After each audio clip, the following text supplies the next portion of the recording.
Happy Sunday, Bapak Ibu Saudara yang kasih oleh Tuhan. Silakan duduk. Saya menyapa juga untuk Bapak Ibu Saudara yang mengikuti secara online dan juga dari Overflow. Dan berapa banyak yang siap untuk belajar firman Tuhan. Wow, mari kita sambut firman Tuhan dengan tepuk tangan yang paling meriah. 2 kali lebih semangat lagi. Karena firman Tuhan berkuasa dan dahsyat. Kita masih bicara tentang iman. Dan saya berharap setiap kita terus belajar melatih diri kita hidup oleh iman. Di pelajaran yang pertama kita belajar dari siapa? Dari Habel. Habel mempersembahkan korban yang lebih baik. Jadi iman adalah excellent sacrifice. Yang kedua kita belajar dari siapa? Dari Henokh. Dari Henokh kita belajar apa? Hidupnya berkenan kepada Tuhan sampai dia diangkat oleh Tuhan. Ternyata iman adalah sebuah kehidupan yang berkenan kepada Tuhan. Yang ketiga, kita belajar dari siapa? Aku yang tanya, aku yang jawab semuanya. Nuh, oh iya gak kedengeran. Nuh kita belajar tentang apa? Persiapan. Orang yang beriman itu adalah orang yang selalu mempersiapkan dirinya. Karena sukses yang banyak diharapkan oleh begitu banyak manusia, itu terdiri dari 2 faktor. Kita mempersiapkan diri dan Tuhan memberikan apa? Kesempatan. Terjadilah sukses. Dan yang keempat, yang terakhir dari seri ini kita akan belajar dari Abraham. Coba sama-sama katakan Abraham. Nah, kita mau belajar apa dari Abraham? Waduh, luar biasa. Ini kayaknya khotbahnya bisa dipersingkat. Kebaktian ini luar biasa, sangat responsif. Pengetahuan firman-Nya juga luar biasa. Nah, Abraham kita akan belajar tentang ketaatan. Kita akan melihat beberapa sisi yang berbeda tentang ketaatan. Yuk kita lihat sama-sama Ibrani 11 ayat 8 sampai 12. Saya akan baca perlahan-lahan. Karena iman Abraham taat ketika ia dipanggil untuk berangkat ke negeri yang akan diterimanya menjadi milik pusakanya. Lalu ia berangkat dengan tidak mengetahui tempat yang ia tujui. Karena iman ia diam di tanah yang dijanjikan itu, seolah-olah di suatu tanah asing. Dan di situ ia tinggal di kemah dengan Ishak dan Yakub yang turut menjadi ahli waris janji yang satu itu. Sebab ia menanti-nantikan kota yang mempunyai dasar yang direncanakan dan dibangun oleh Allah. Karena iman ia juga dan Sarah beroleh kekuatan untuk menurunkan anak cucu. Walaupun usianya sudah lewat, karena ia menganggap yang memberikan janji itu setia. Itulah sebabnya maka dari satu orang, malahan orang yang telah mati pucuk, terpancar keturunan besar seperti bintang di langit dan seperti pasir di tepi laut yang tidak terhitung banyaknya. Bayangkan dari sebuah ketaatan yang dilakukan oleh satu orang dampaknya begitu luar biasa. Hari ini kita hadir begitu banyak orang, bahkan yang mengikuti online bisa 10.000 orang, 10.000 viewers. Kalau kita semua taat akan terjadi sesuatu yang luar biasa di kota, di bangsa kita, bahkan di dunia ini. Nah, kaget saya. Oke. Pertanyaan. Alkitab kan bilang karena iman Abraham taat. Karena iman Abraham taat. Saya mau tanya sama Bapak Ibu Saudara. Bapak Ibu Saudara taat karena apa? Siapa yang di sini taat? Sekali lagi. How many of you here living in obedience? Oh, saya mau Mandarin cuma saya nggak bisa nih. Oke, sekali lagi siapa yang taat sama Tuhan? Oke, lebih ini. Kadang taat, kadang enggak. Nah, kan lebih banyak. Oke. Kenapa kita taat sama Tuhan? Ini saya temukan ya. Orang taat pertama karena agama. Iya agama suruh gitu ya aku taat. Kedua, karena sungkan. Yang enak lah orang pada gitu. Yang ketiga karena takut hukuman ya udah taat. Kan kalau taat bebas hukuman. Yaudah cepetan ikut sunset policy ya. Bukan polisi, sunset policy, ikut tax amnesty. Kenapa? Taat karena takut. Udah mau itu loh, semuanya terbuka loh. Ntar NPWP sama kayak nomor KTP semua karena takut. Ada orang taat karena latah. Yuk barengan yuk sama-sama gitu. Kenapa jadi berubah? Orang cuma nanya doang taat karena apa? Nah karena iman Abraham taat. Berarti taat kalau taat yang kayak tadi enak gak? Nggak enak banget. Jadi kalau nggak ada gerombolan yang taat, nggak ada yang mempengaruhi kita nggak taat. Kalau nggak ada ancaman, kita nggak taat. Taat yang benar, yang pertama karena kita sayang sama Tuhan. Taat karena sayang tuh beda. Mau dipengaruhi orang orang nggak taat, kita tetap taat. Loh orang saya sayang kok sama Tuhan.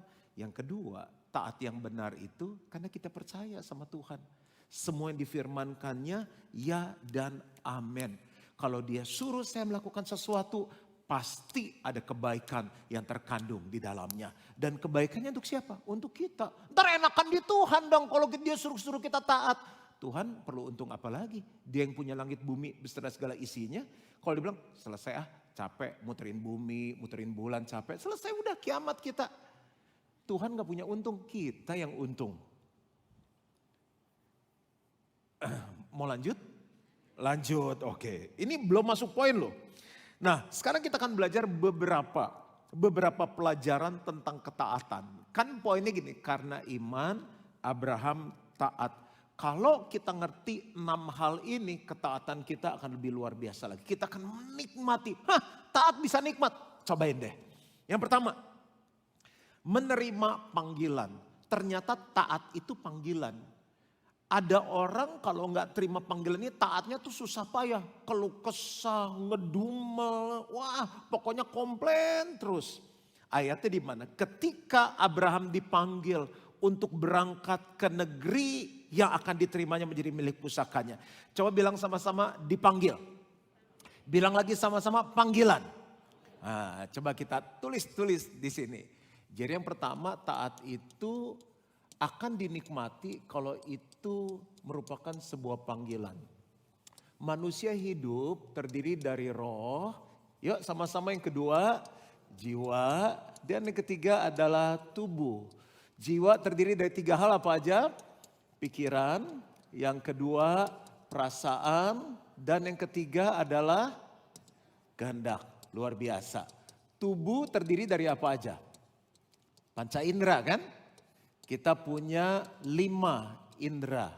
Ada mata untuk melihat, telinga untuk mendengar. Ini ambil contoh aja Juan Mogi. Tes, tubuhnya Bapak Ibu hidup nggak? Hidup lah, orang lagi duduk dengerin khotbah ya kan. Suka ada panggilan-panggilan nggak? Tiba-tiba lagi ngumpul gini. Aduh sorry ya, gue ke WC dulu sebentar. Kenapa ada panggilan? Alam ke belakang itu bisa ditolak nggak panggilan itu?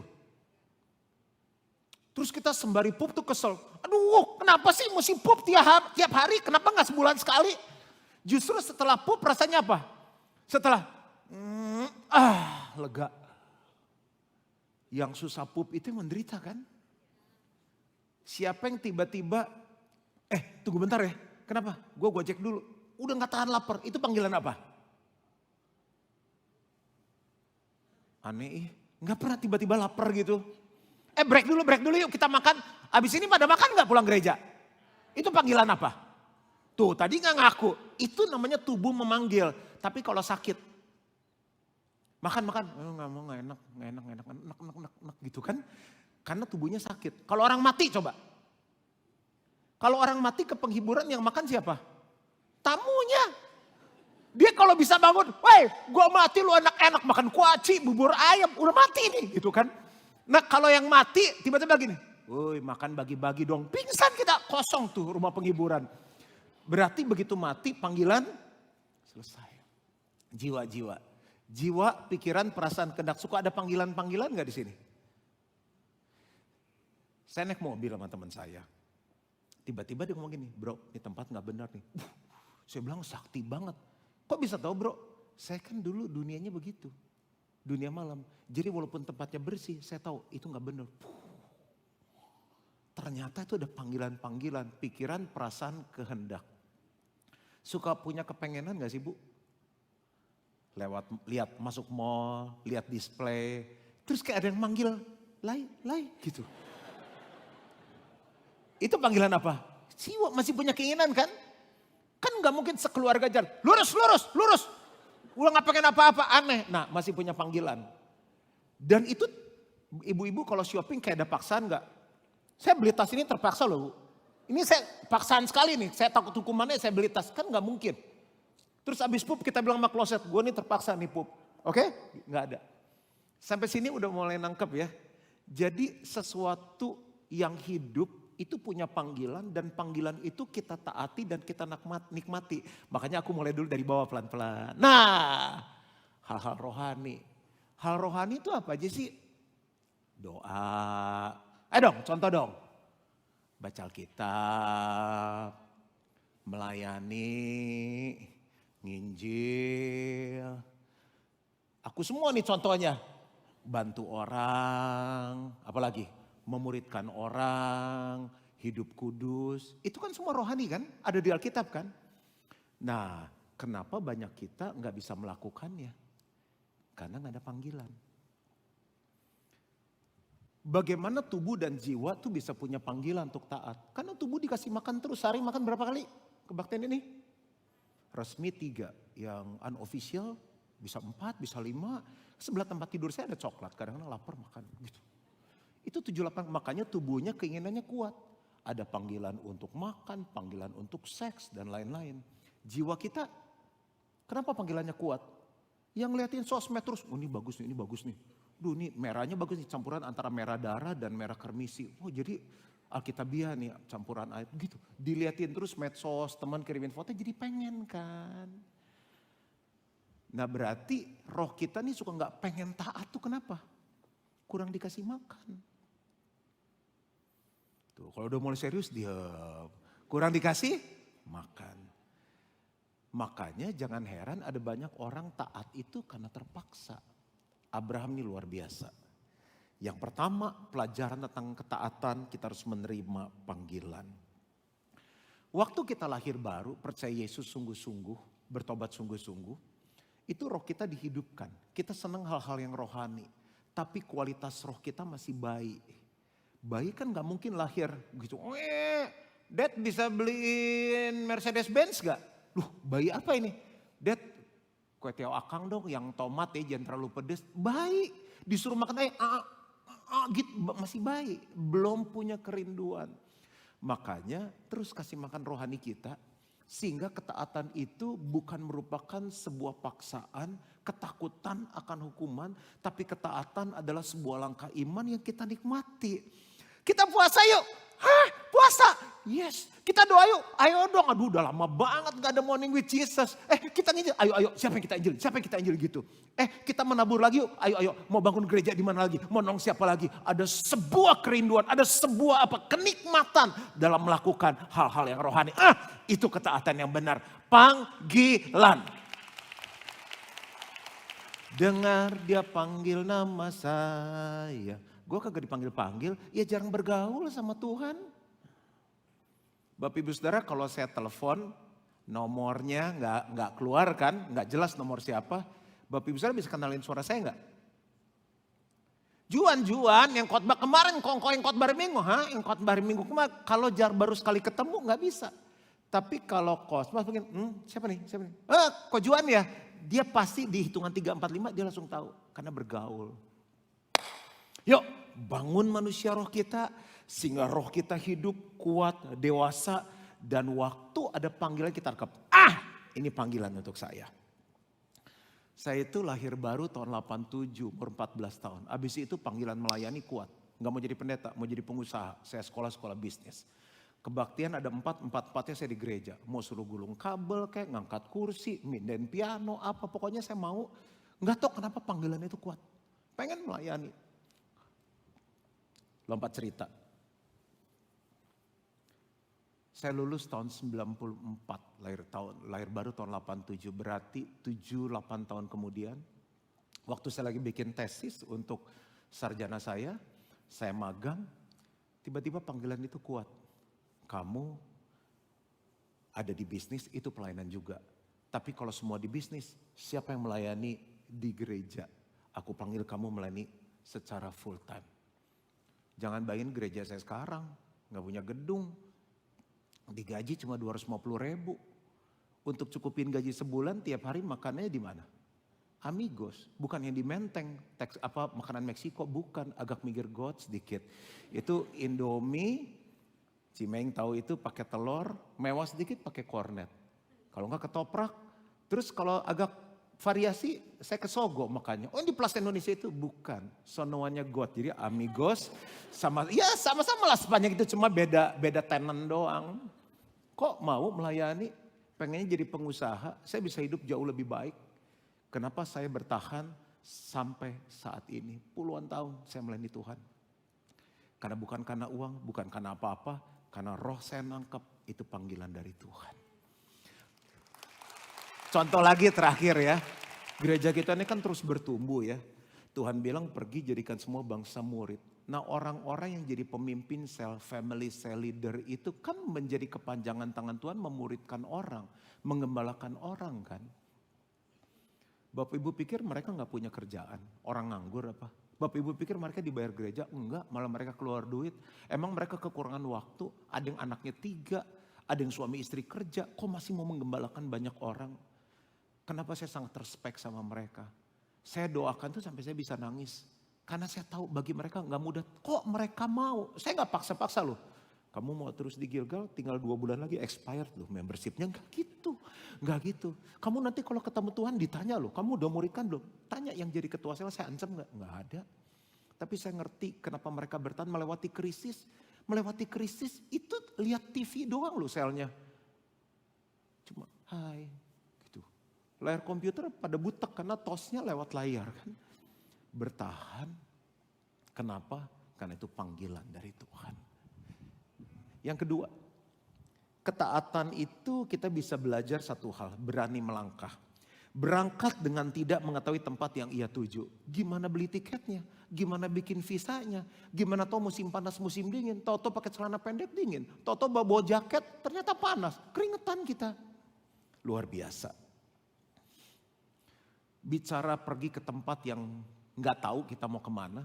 Saya suka ditanya orang, ini ngobrolan orang udah mau masuk 50, ngomong ke 60, 70. Lu tua mau tinggal di mana?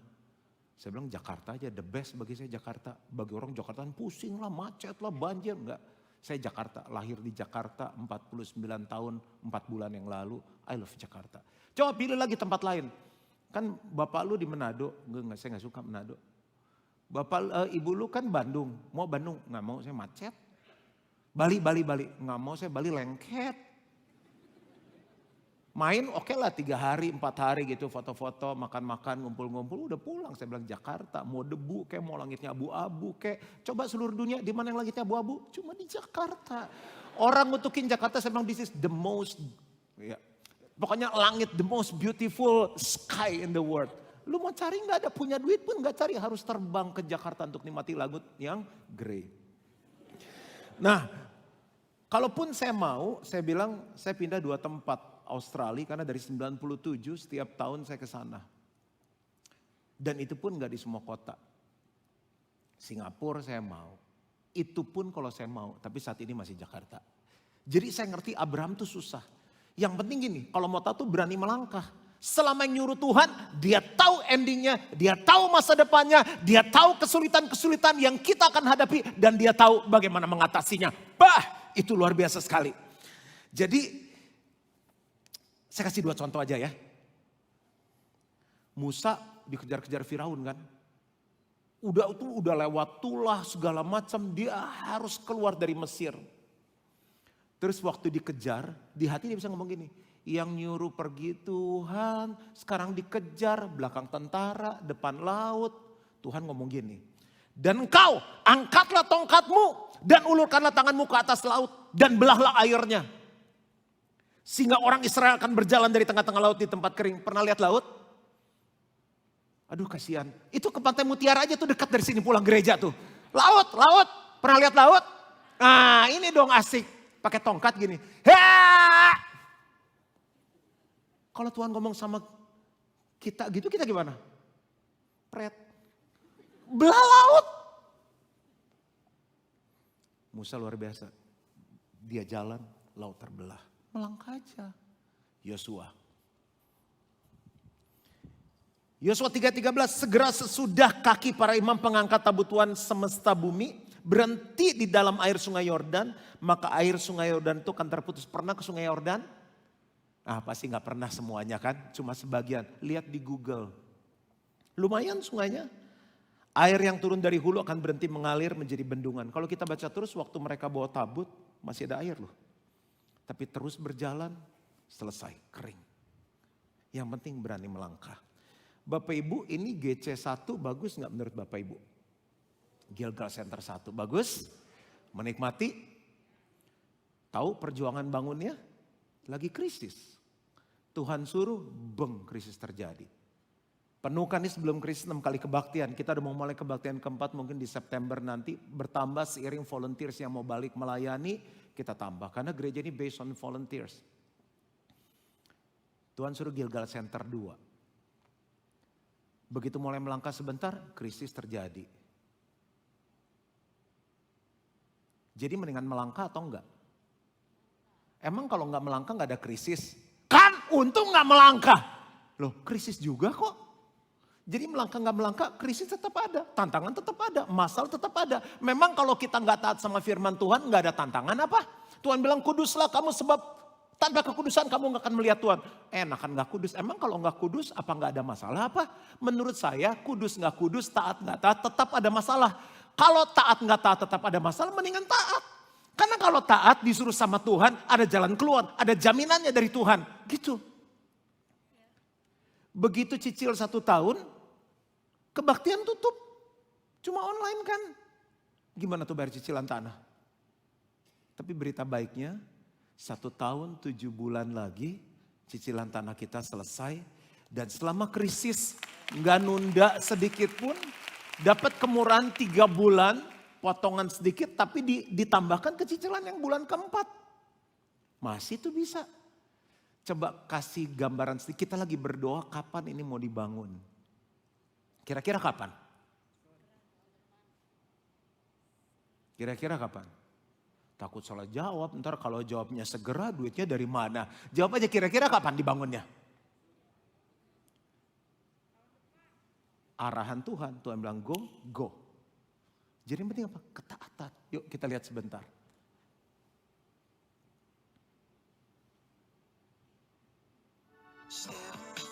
Bukan yang ini.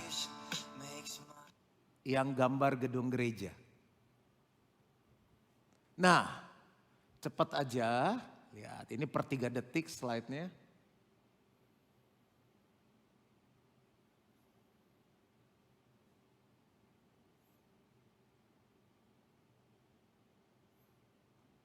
Oh nanti kalau kita pakai lagu jadi bagus nih. Cocoknya lagu apa ya? Through you I can do anything. Udah.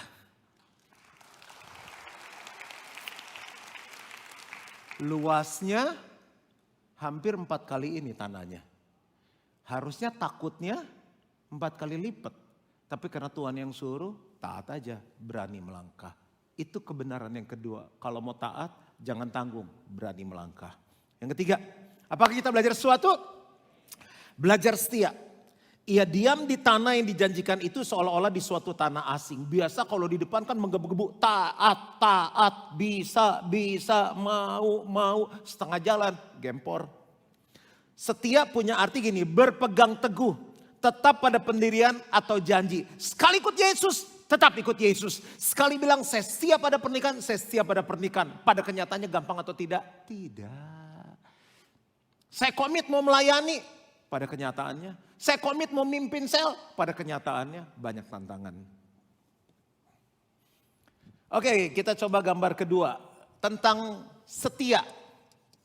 Bapak Ibu, tolong jawab saya ya. Saya gambar nih, cepat aja. Menurut Bapak Ibu Saudara, yang paling susah tuh taat dalam keadaan apa? 1. Hidup lagi naik. Dari 0 dibawa naik sama Tuhan. Ini susah nggak untuk setianya? Susah. Kadang lupa kan?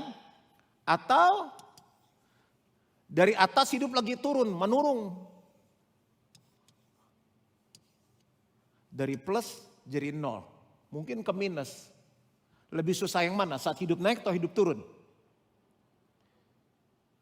Kan tadi janji mau jawab. Setianya lebih gampang pas naik diangkat Tuhan atau lagi turun? Yang ketiga, atau saat hidup lagi datar. Jadi kalau susah, susahnya tuh datar. Susah terus. Ini susah atau gampang setia? Susah juga, gue udah setia-setia kok tetap susah. Atau gini, datarnya lagi tinggi nih, diangkat Tuhan.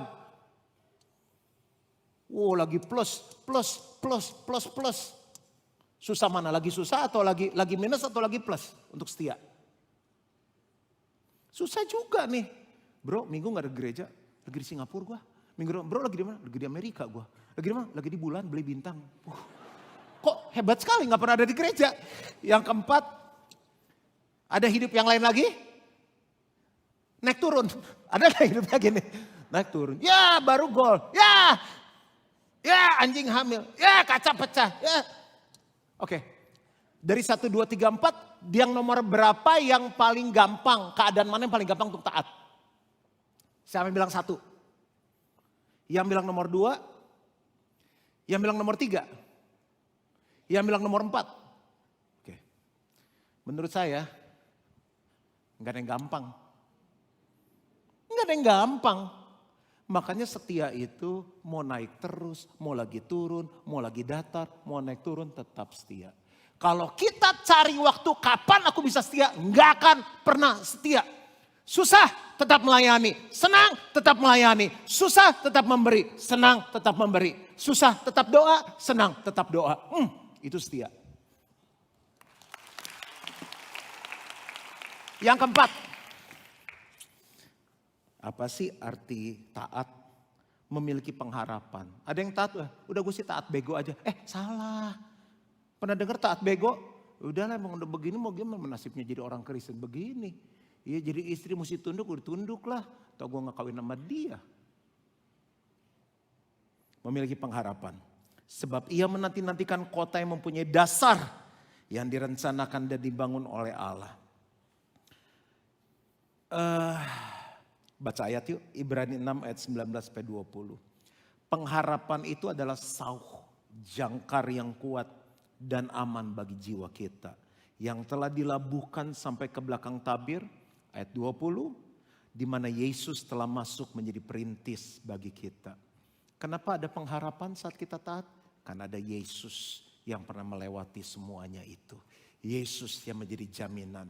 Apa dasar kita berharap? Karena Yesus sayang sama kita dan Yesus punya kuasa menolong kita. Apa dasar pengharapan kita? Karena Yesus sayang sama kita dan Yesus punya kuasa untuk menolong kita. Jangan berhenti berharap. Enggak boleh lagi ngomong taat bego enggak ada. Gue udah kayak orang bego nih disuruh tunduk sama suami gue. Enggak. Taat dengan pengharapan penundukan dirimu akan membawa suamimu diselamatkan dan diubahkan oleh Tuhan.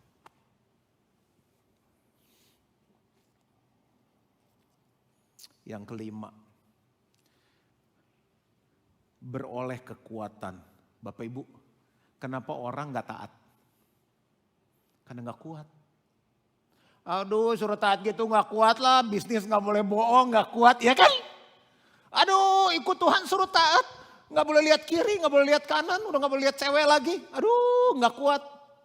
Kita taat karena gak kuat. Yang benar adalah begini. Saat kita taat, Tuhan kasih kekuatan. Masalahnya saat kita nggak kuat, kita berhenti taat. Harusnya belajar dari Yesus. Saat kita nggak kuat, kita minta sama Tuhan, kasih kekuatan. Emang menurut Bapak Ibu, kalau kita memilih tidak taat, kita akan kuat? Enggak. Aduh susah-susah deh, kalau nggak boleh judi, susah deh. Mendingan judi. Banyak orang judi hidupnya hancur, nggak kuat juga. Belajar yuk dari Yesus, Lukas 22, 41-43. Kemudian ia menjauhkan diri dari mereka kira-kira sepelempar batu jaraknya, lalu ia berlutut dan berdoa katanya. Ya Bapakku, jika engkau mau ambillah cawan ini daripadaku. Ini Yesus mau mati di kayu salib.